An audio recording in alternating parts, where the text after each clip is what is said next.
Hello friends, कैसे हैं आप? उम्मीद है आप सब खैरियत से होंगे। तो आज हम साल की दी मोस्ट अवेटेड मूवी को एक्सप्लेन करने वाले हैं, जिस मूवी का नाम है द पुष्पा 2 और इस मूवी ने आते ही ब्लॉकबस्टर पे सारे रिकॉर्ड तोड़ दिए हैं। तो विदाउट वेस्टिंग टाइम चलते हैं मूवी एक्सप्लेनेशन की तरफ। तो फ्रेंड्स, मूवी स्टार्ट होती है जापान से, जहाँ पे एक बहुत बड़ी शिप में चंदन की लकड़ियाँ डिलीवर हो रही होती हैं और इन्हीं लकड़ियों में पुष्पा भाई भी छुपे हुए होते हैं। लेकिन जापानीज़ आर्मी उनको देख लेती है और उनको देखते ही उन पर अटैक कर देती है, मगर पुष्पा भाव भी देखते ही देखे सबकी छुट्टी करवा देते हैं।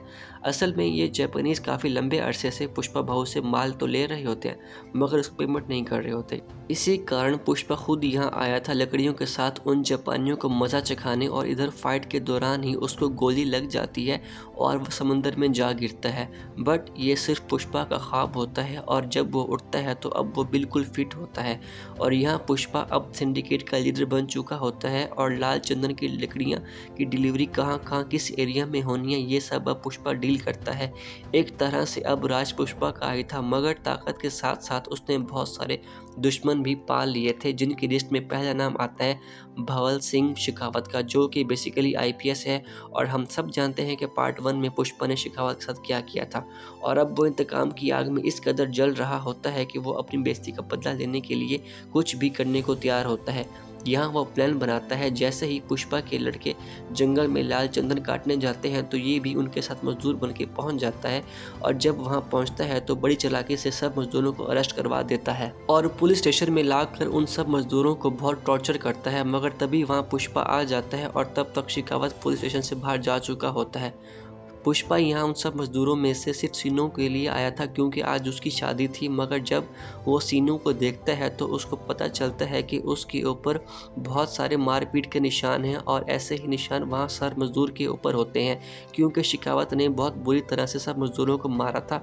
जो देख के पुष्पा अब बहुत गुस्सा हो जाता है और वो रिबेलियस होकर अपने सारे मज़दूरों को वहाँ से ले जाता है।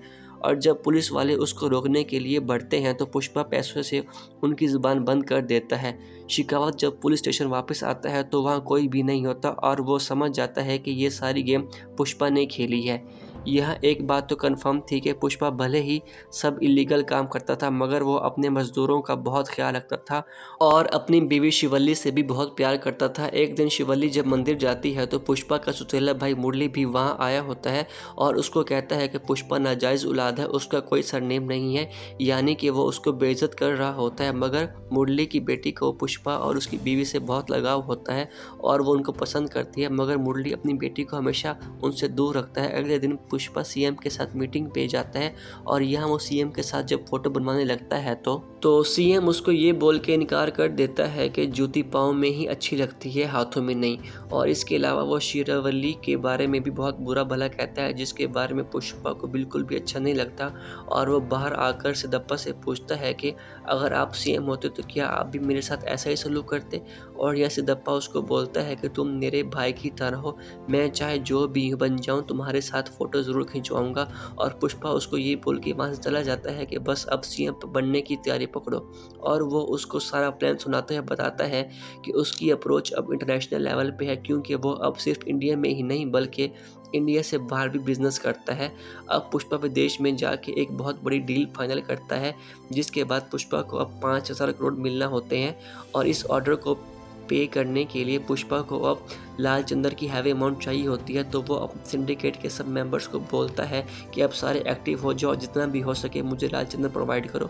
और सिंडिकेट के सब मेंबर इस चीज़ के लिए मान जाते हैं। तो इसके बाद सिंडिकेट के मेंबर सारा चंदन इकट्ठा करके पुष्पा को देने वाले ही होते हैं, मगर तभी यहाँ एंट्री होती है मंगल सीनू और उसकी वाइफ की।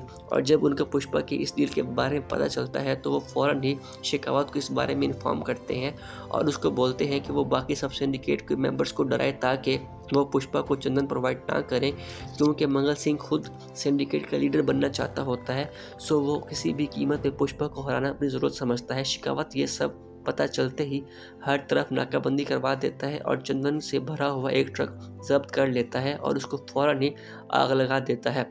और सिंडिकेट के मेंबर जब वहाँ पे आता है तो शिकावत उसको वहीं ख़त्म कर देता है। और दूसरी तरफ मंगल सिंह अब सबके कान भरने शुरू कर देता है कि पुष्पा को सीट से हटाना ही बेहतर है, वरना सिंडिकेट के मेंबर यूं ही मरते रहेंगे।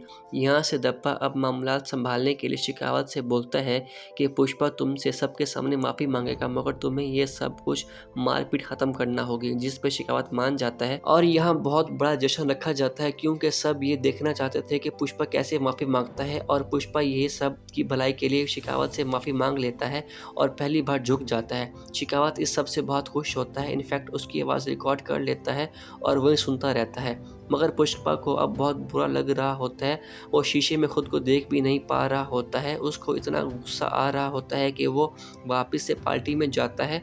और जब शिकावत वहाँ से रवाना हो रहा होता है तो वो उसकी गाड़ी को टक्कर मार के उसको पूल में गिरा देता है और उसी पूल में फिर सुसु कर देता है। और फिर वो शिकावत को बोलता है कि पुष्पा एक ब्रांड है जो किसी के भी सामने नहीं झुकता। यहाँ वो शिकावत को चैलेंज करता है कि वो अब सारा चंदन इंडिया से बाहर भेजेगा और डील फाइनल करेगा। रोक सकते हो तो रोक लो। ये सब सुन के अब शिकावत को बहुत गुस्सा आ जाता है और अब वो हर तरफ हर चेक पोस्ट पे अपनी सिक्योरिटी बहुत टाइट कर देता है।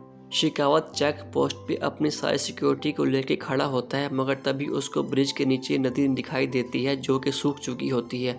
और उसको अब डर होता है कि कहीं पुष्पा अपना सारा माल इस नदी के रास्ते न डिलीवर करवा दे। और ऐसा ही होता है, पुष्पा अपना माल इसी रास्ते भेज रहा होता है। पुलिस उनको रोकने की कोशिश करती है मगर नाकाम रहती है। और आखिरकार शिकावत खुद एक ट्रक के सामने आ जाता है और फायरिंग स्टार्ट कर देता है। पुष्पा अपने बंदों को ट्रक छोड़ के अपनी जान बचाने को कहता है और वो सब ऐसा ही करते हैं। मगर शिकावत सारा माल जब्त कर लेता है, जिससे मंगल सिन्नू और उसकी वाइफ भी बहुत खुश होते हैं। बट प्लॉट ट्विस्ट, असल में ये सब लाल चंदन की लकड़ियाँ जो शिकावत ने जब्त की होती हैं वो नॉर्मल लकड़ियाँ होती हैं जिस पे लाल रंग किया होता है। इन शॉर्ट उसने शिकावत, मंगल सिन्नू और उसकी वाइफ तीनों को फूल बनाया था।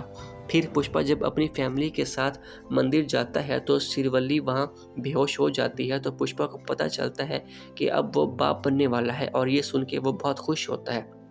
और यहाँ कुछ लोग पुष्पा की भतीजी साथ बदतमीज़ी भी करने लगते हैं तो पुष्पा उनको धूल चटा देता है और ये सब एक्शन सीक्वेंस बहुत माइंड ब्लोइंग होते हैं। और तभी यहाँ मुरली आकर पुष्पा से बोलता है कि ये सब करके भी तुम्हें तुम्हारे बाप का नाम कभी नहीं मिलेगा, जिसके बाद सिरवल्ली अब मुरली को खूब सुनाती है। दूसरी तरफ मंगल सिन्नू, उसकी बीवी और शिकावत सीएम पास जाते हैं और उसको बोलते हैं अगर पुष्पा ने चंदन बाहर डिलीवर किया तो तुम्हें सीएम की कुर्सी को भी खतरा है, तुम सीएम नहीं रह पाओगे। और वो भी अब इन तीनों के साथ मिल जाता है। फिर जब पुष्पा अपना माल श्रीलंका पोर्ट से बाहर डिलीवर करवा रहा होता है तो शिकावत वहाँ छापा मार देता है, मगर उसके हाथ कुछ भी नहीं लगता और सारा माल अब इंडिया से बाहर डिलीवर हो चुका होता है। और डिलीवर होने के बाद पुष्पा बाबू को बहुत सारा पैसा भी मिलता है और वो सारे एमएनएस को ख़रीद लेता है। यहाँ अब शिकावत को अपनी पड़ जाती है क्योंकि पुष्पा सब एमएनएस को ख़रीद चुका होता है और अब किसी भी टाइम शिकावत का ट्रांसफ़र हो सकता था। तो अब वो अपने आप को ही ब्लास्ट में ख़त्म कर देता है, हालांकि उसकी डेड बॉडी दिखाई नहीं जाती। दूसरी तरफ सीएम अब चेंज हो चुका होता है और पुष्पा की बदौलत अब सिद्धप्पा सीएम होता है और उसने अपना वादा पूरा किया था। और सिद्धप्पा बतौर अब सीएम पुष्पा के साथ फ़ोटो भी बनवाता है। अब हर तरफ पुष्पा का ही राज होता है। वहाँ मुरली की बीवी पुष्पा के घर आती है और उसको बताती है कि उसकी बेटी कावेरी को गुंडों ने उठा लिया है और 2 करोड़ की डिमांड कर रहे हैं। ये जब पुष्पा को पता चलता है तो वो फ़ौरन ही मीडिया पे लाइव आकर बोलता है कि मेरी भतीजी को कुछ भी हुआ तो वो उन सबको बर्बाद कर देगा और उनको सिर्फ 1 घंटे का टाइम देता है। और जिन लोगों ने कावेरी को किडनैप किया होता है वो कोई और नहीं बल्कि सेंट्रल मिनिस्टर के भाई होते हैं। और सीएम पुष्पा से रिक्वेस्ट करता है कि वो उसको कुछ ना करे, वो खुद अपने भाई से बात करके कावेरी को बचा लेगा, लेकिन पुष्पा किसी की नहीं सुनता। सीएम का भाई पुष्पा से 10 करोड़ की डिमांड करता है और उसको अपने अड्डे पे बुलाता है और पुष्पा यहाँ आते ही उन पे टूट पड़ता है और बहुत ब्रूटली उन सबको मार देता है। ये जब मिनिस्टर को पता चलता है तो वो बौखला जाता है। यहाँ कावेरी जब सही सलामत घर आ जाती है तो उसका बाप मुरली बहुत शर्मिंदा होता है और पुष्पा से माफ़ी मांगता है और उसको अपनी बेटी की शादी पे बुलाता है। ये देख के पुष्पा बहुत इमोशनल हो जाता है और सब मिल के शादी साथ मनाते हैं। वहाँ मिनिस्टर के घर में मातम मनाया जा रहा होता है। यहाँ मिनिस्टर के पास एक पार्सल आता है जिसे देखते ही वो ओपन करते हैं तो ओपन करते ही वहाँ पे बहुत बड़ा ब्लास्ट हो जाता है और यहाँ मूवी एंड हो जाती है। तो फ्रेंड्स, ये थी हमारी आज की इस मूवी की एक्सप्लेनेशन। अगर आपको एक्सप्लेनेशन अच्छी लगी हो तो काइंडली मेरे चैनल को सब्सक्राइब कीजिएगा, वीडियो को लाइक कीजिएगा। Thank you so much for your support.